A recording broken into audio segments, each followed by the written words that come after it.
ามิกเนี่ยเขาเขียน The Royal Castle สัญลักษณ์ที่เด่นที่สุดจะติดเลนไหมก็คือรูปก้น อันนี้กำลังตัดเล็บเท้าอยู่อ่ะ มีโผล่มานิดนึง นี่ทิกเก็ตทางนี้ฉันคือยัง เป็นผู้หญิง ไปถามที่เคาน์เตอร์เสร็จปุ๊บเขาก็ให้ตั๋วมาเลยอย่างเงี้ยตั๋วปกติก็คือ50สวอตเทแต่ถ้าเกิดว่าเป็นวันพุธเข้าฟรีเข้าทางนี้ ตรงไปเลย เปิดประตูเข้ามาแล้วทำไมเขาถึงให้เราเข้าฟรีเลยเราเป็นต่างชาตินะ วังนี้ดีนะทำออกมาสวยเลยถึงแม้จะสร้างใหม่ ที่ ก็ โป ตาม แลนด์นี่เขาให้เราเข้าฟรีหลายที่นะฟรีเฉพาะบางวันน่ะแต่ว่ายังไงเขาก็ให้เราเข้าฟรีเนาะทั้งที่เราก็เป็นต่างชาติด้วยนะ อันนี้คือ Royal Castle เป็นปราสาทของคิงองค์สุดท้ายของโปแลนด์ก็คือ King Stanislaw August ในปีนี้ 1767 ถึง 1786 แล้วก็ถูกทำลายอย่างย่อยยับในช่วงสงครามโลกครั้งที่ 2 แล้วเพิ่งจะสร้างกลับมาในปี 1971 ที่ยังอยู่ในช่วงคอมมิวนิสต์อยู่เลย เขาบอกว่าถูกทำลายตามคำสั่งของฮิตเลอร์ ฮิตเลอร์เห็นแล้วทนไม่ได้มั้งเลยบอมทิ้งเลยบอกว่าห้องเนี่ยคือห้องโทรนรูมก็คือห้องบัลลังก์ใช่ไหมที่คิงก็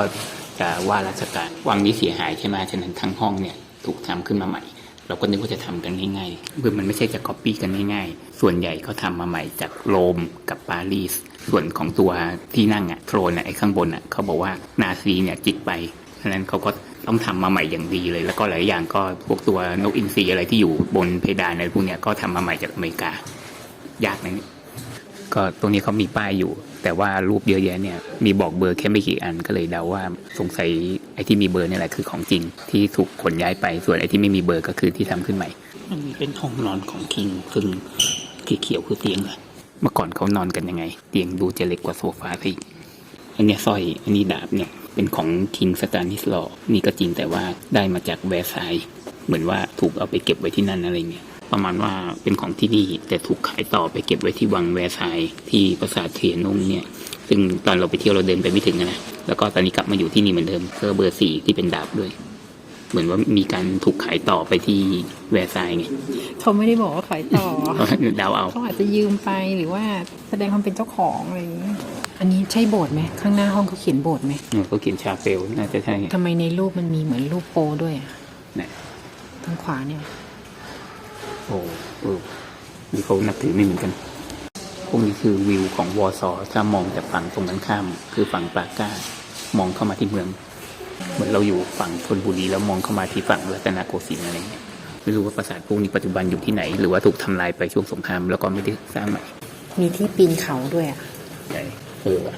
ไม่ใช่ มันเป็นที่จิ้มม้า จิ้มมาเอาไปจิ้มตรงไหน เมื่อหลายปีก่อนนะที่เคยมายุโรปครั้งแรกสุดเลยอ่ะที่มาที่เยอรมนีถามเขาว่าอันเนี้ยคืออะไรเขาก็บอกฮีตเตอร์ไงอึ้งไปเลยค่ะอันนี้น่าจะเป็นที่รีดผ้านะดูตู้เสื้อผ้าเขาดิเป็นเท้าอะไรอ่ะ เขายัดภารกิจอย่างหนึ่งของการมาที่นี่ก็คือตามหาตูดเพราะว่าเขาโฆษณามาตั้งแต่ข้างนอกเลยจนจบแล้วก็ยังไม่เจอตูดสักที เขาบอกว่าเป็น Ruins of Antique and the Dawn of the Italian Renaissance เป็นศิลปะทางอิตาลี อ๋อแล้วอยู่ไหน คือเนื่องจากที่วอร์ซอทั้งเมืองโดนถล่มคือเขาสร้างใหม่หมดเลยรวมถึงวังนี้ด้วยอันนี้คือปี 1931 ก็คือก่อนสงครามโลกครั้งที่ 2อันนี้ตอนสงครามโลกครั้งที่ 2โดนถล่มหมดเลยและปี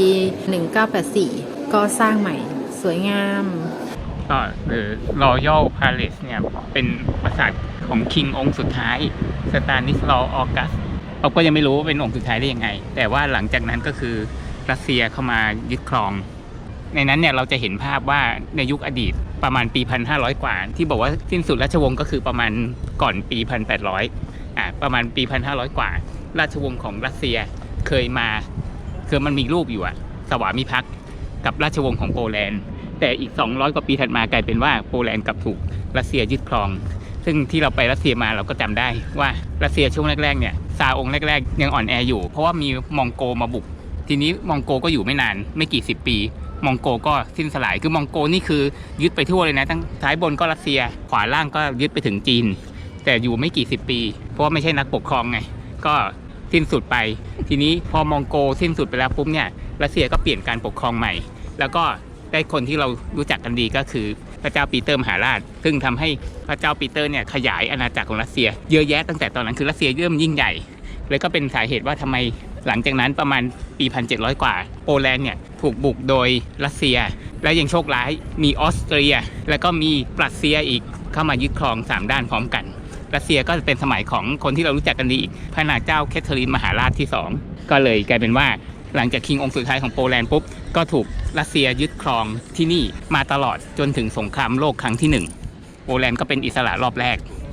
แล้วพอสงครามโลกครั้งที่2หลังจากนั้นก็โดนคอมมิวนิสต์โซเวียตยึดครองคอมมิวนิสต์ยึดครองจนถึงปีประมาณ1989ก็ค่อยมาเป็นอิสระตอนแรกก็สงสัยว่าคิงองค์สุดท้ายของโปแลนด์เนี่ยคือราชวงศ์สิ้นสุดไปได้ยังไงแต่ก็นึกขึ้นมาได้ก่อนหน้านี้เราเคยไปที่คราคูฟแล้วเขาพูดถึงคอเชสโกซึ่งเป็นเปรียบเสมือนเป็นฮีโร่ของโปแลนด์ใช่ไหมซึ่งคอเชสโกเนี่ยก็เคยไปช่วยอเมริการบแล้วก็พอกลับมาที่โปแลนด์ก็คิงองค์นี้แหละสตานิสลอนี่แหละขอให้คอเชสโกมาช่วยเป็นขุนพลต่อสู้กับ3ฝ่ายเลยอย่างที่บอกอ่ะเขาก็ชนะรัสเซียได้นะขับไล่ออกไปได้นะขับไล่ออกไปจากวอร์ซอนี่แหละแล้วนี่เขาก็ไปรบกับปรัสเซียต่อก็คือเยอรมนีซึ่งตอนนั้นยังไม่ได้รวมประเทศปรากฏว่าตอนที่กำลังรบกับปรัสเซียเนี่ยรัสเซียก็แหวงกัดอีกรอบหนึ่งแล้วก็ปรัสเซียก็ยังรบกันไม่เสร็จปรากฏว่าสุดท้ายคอเชสโกก็โดนขังก็เลยเดาว่าราชวงศ์สิ้นสุดก็เพราะตอนนั้นแหละเพราะหลังจากนั้นก็รัสเซียก็มายึดครองที่วอร์ซอเนี่ยมาตลอดจนกระทั่งสงครามโลกครั้งที่1คือยึดกันมาหลายร้อยปีมากไม่รู้ว่าภาษาโปแลนด์ที่คล้ายๆรัสเซียเนี่ยเป็นอย่างนี้อยู่แล้วหรือว่ามาเป็นภาษาที่คล้ายรัสเซียช่วงที่โดนรัสเซียปกครองกันแน่ถ้าใครดูเรามาตั้งแต่คราคูฟเนี่ยทำไมอ๊อฟต้องพูดแต่คอเชสโกอยู่หลายรอบเพราะว่าคอเชสโกโชคร้ายมากคือมีฝีมือที่ยึดโปแลนด์กลับมาได้จากรัสเซียแต่ว่ามันมี3ฝ่ายรุมกินโต๊ะเขาอยู่นึกถึงนะของเรามีพระนเรศวรใช่ไหมหลังจากที่เราเสียกรุงศรีอยุธยาครั้งที่1เนี่ยพระนเรศวรกอบกู้กลับมาจากพม่าได้